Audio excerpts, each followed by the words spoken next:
section, we are going to look at the prediction of water activity for practical application in the food industry.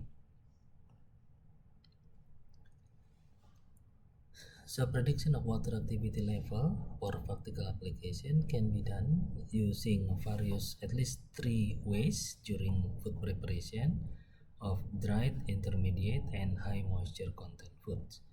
The first step, or the first way, not step, the first method is water can be removed by dehydration, evaporation, or concentration process. So we call it dehydration evaporation methods. The second method is addition of solutes. Okay, addition of solute. This is the method for predicting the water activity. So what happens if you add the solutes into your product, formulated product? Well, the impregnation of solute can be performed by moist infusion or dry infusion. Moist infusion basically means is soaking our formulated food or food pieces that we want to know the water activity in a water solute solution, meaning water containing solute solution of lower water activity, lower than our food water activity. So in theory, due to the role of diffusion, osmosis, the water will get in.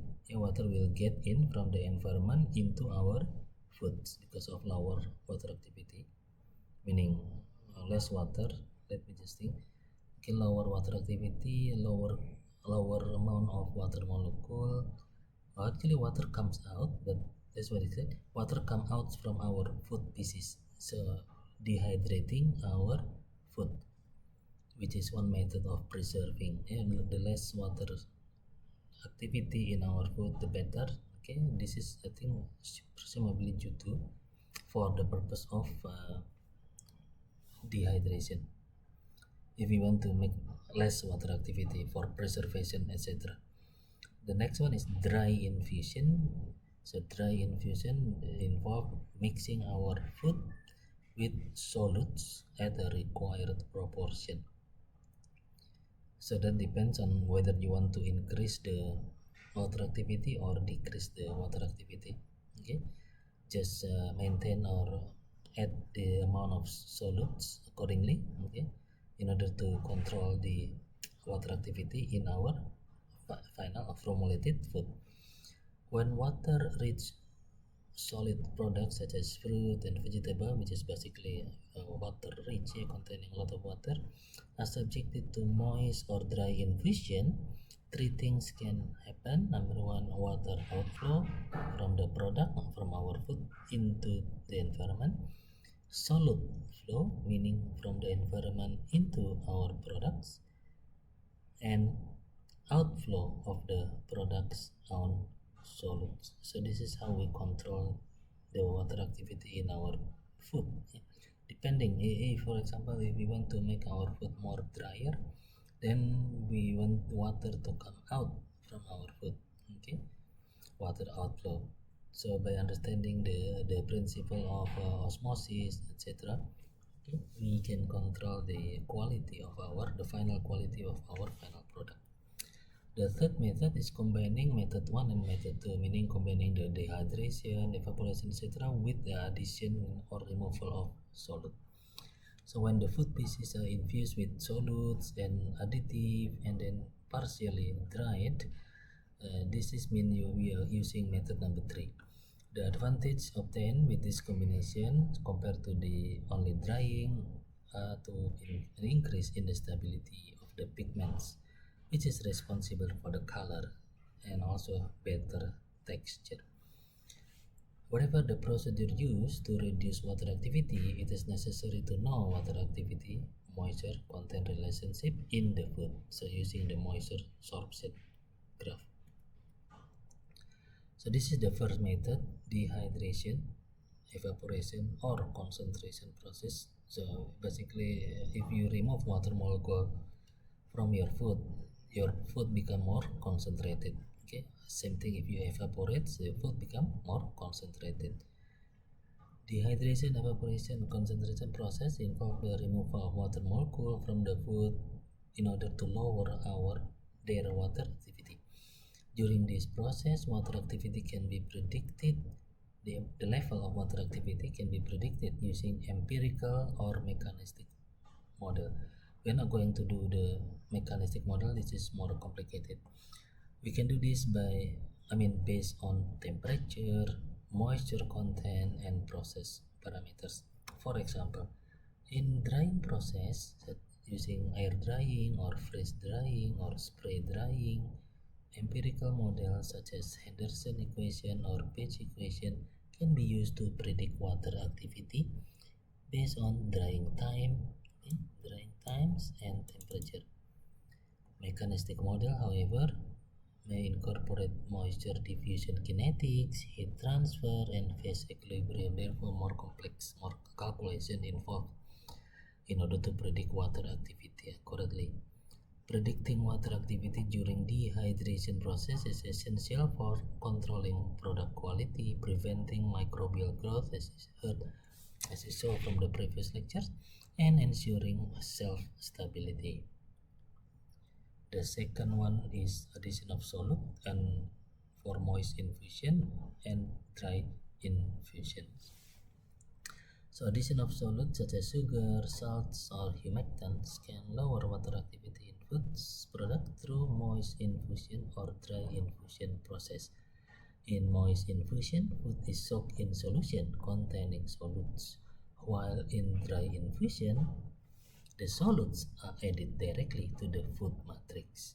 So that's the difference between moist infusion and dry infusion. Moist involve of the solution, containing solutes, and you know that the solute if the solute get into our food product, then we will have a lower or less water activity. Water activity prediction in moist infusion and dry infusion involve estimating the impact of solute concentration on water activity using empirical or semi-empirical models. We will try to do some exercise on that. However, for example, using Kosaraju and Pellet models, commonly used to predict water activity in food system with added solute based on solute concentration and temperatures. So we're not going to do Kosaraju and Pellet, but we will do the Henderson and what was it before? Henderson and Page equation. Understanding the relationship between solute concentration and water activity is therefore critical for optimizing infusion process and controlling product properties such as texture, flavor, and shelf life. The third method is combination of dehydration, evaporation, and addition of solute. So in here we combining dehydration or evaporation process with addition of solute, which can offer synergistic benefits for lowering water activity in our food products. Water activity prediction in this combined process require integrating model for both dehydration, the first one here, and solute-solvent interaction. Mechanistic model that consider mass transfer phenomena, solute diffusion, and thermodynamic properties can provide accurate prediction of water activity in this complex system. By combining dehydration and solute addition, manufacturers can tailor product formulation to achieve specific water activity level, desired water activity level, enhancing product stability and extending shelf life. Predicting water activity in combined process enable optimization of process parameters, formulation design, quality control measures in order to meet product specification and consumer preference. So this is the empirical model that was mentioned before. So empirical model basically means it is based on experimental data and statistical analysis to predict the water activity in drying processes. They provide simplified relationship between drying time, temperature,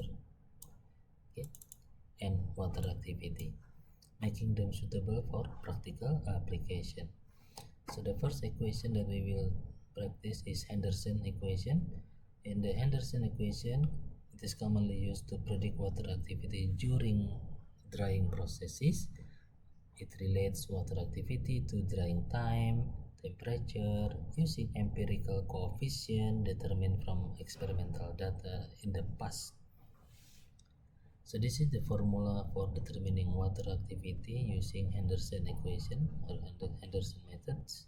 Okay, it's basically the AWA sub W of saturation water activity, plus K1 here refer to empirical coefficients, okay, that is done by experiment in the past.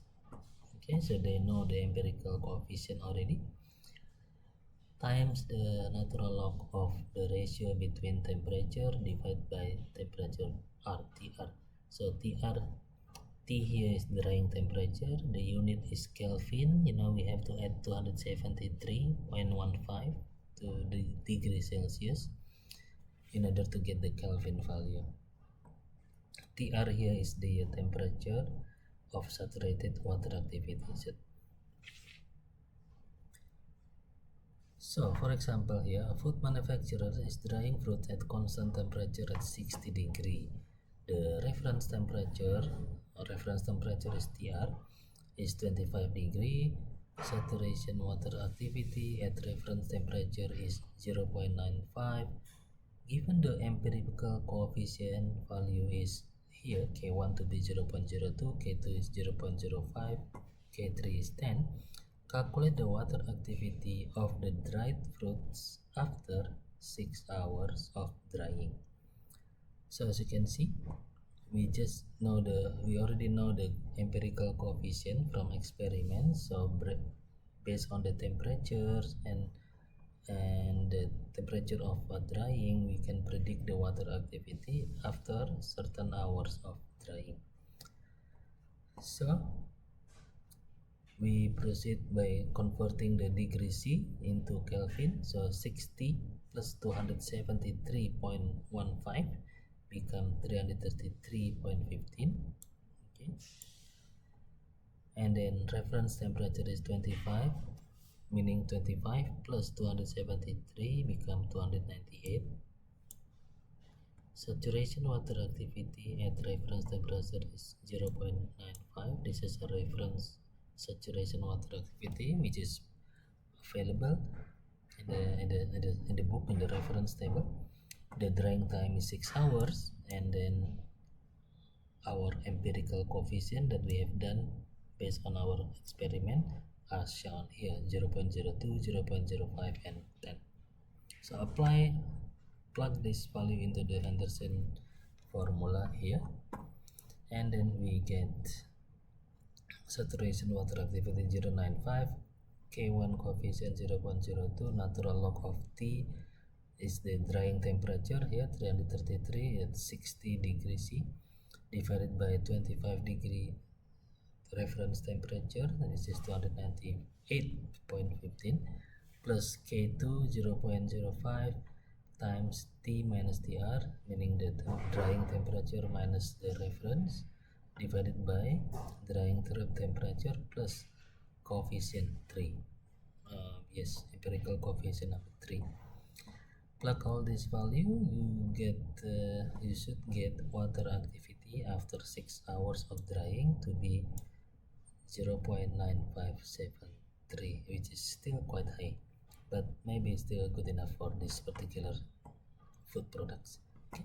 So therefore the water activity of the dried fruits after 6 hours, after only 6 hours of drying at 60 degree is approximately 0.9573. Let's do another one. This is for the page equation. The formula is this one. Okay, water activity is saturation water activity times the exponent of negative k, which is a rate constant, times the t over t to the power of 1 over n. N here is empirical constant. For example, a pharmaceutical company is drying a powdered medication at constant temperature of 40 degree. The saturation water activity of the medication at this temperature is 0.85, the rate constant K for drying process is 0.02 per hour, and empirical constant N is 1.5. Calculate the water activity of the dried medication powder after 8 hours of drying. Again, summarize all the data that we have. 40 degree, convert into Kelvin. 13.15, saturation activity is provided to be 0.85, drying time 8 hours, rate constant 0.02, empirical constant 1.5. Using the page formula, we have 0.85, the saturation water activity, exponent to the of negative 0.02, the empirical coefficient, drying time is 8 hours, over 1 over n, which is n was the empirical constant. Proceed with your calculator. You should get water activity to be 0.7854 after 8 hours of drying at 40 degrees C. So as you can see, the application of this formula, empirical model like Henderson equation and Page equation, are widely used in food processing industries for predicting water activity during drying process. They enable manufacturers to optimize drying condition, control product quality, and ensure microbial safety in dried food products. So in conclusion, empirical model provide practical tools for predicting water activity in drying process based on drying time and temperature. By utilizing this model, manufacturers can optimize drying parameters and enhance product quality and stability. Theoretical and experimental study of water activity concept allow us to evaluate choice of method for preserving food. Quality and food safety depends on pH and water activity in food environment. Foods with water activity are perishable. Water activity, pH, temperature, and other parameters have direct impact on the growth of microorganisms. Therefore, water activity and pH are two of the most important parameters. Free water that is available to molds, yeast, and bacteria is responsible for their growth and even toxin production. Or it may participate in biochemical reaction, e.g. Maillard reaction, which might deteriorate texture, flavor, color, taste, nutritional value of the product, and its stability, and therefore its shelf-life time. Water activity has its most useful application in predicting the growth of bacteria, yeast, and molds. We don't want that, so we can control that by lowering water activity. For food that to have useful shelf life without relying on refrigerated storage, it is necessary to control either its acidity level, pH, or the level of water activity to be as low as possible, or a suitable combination of the two.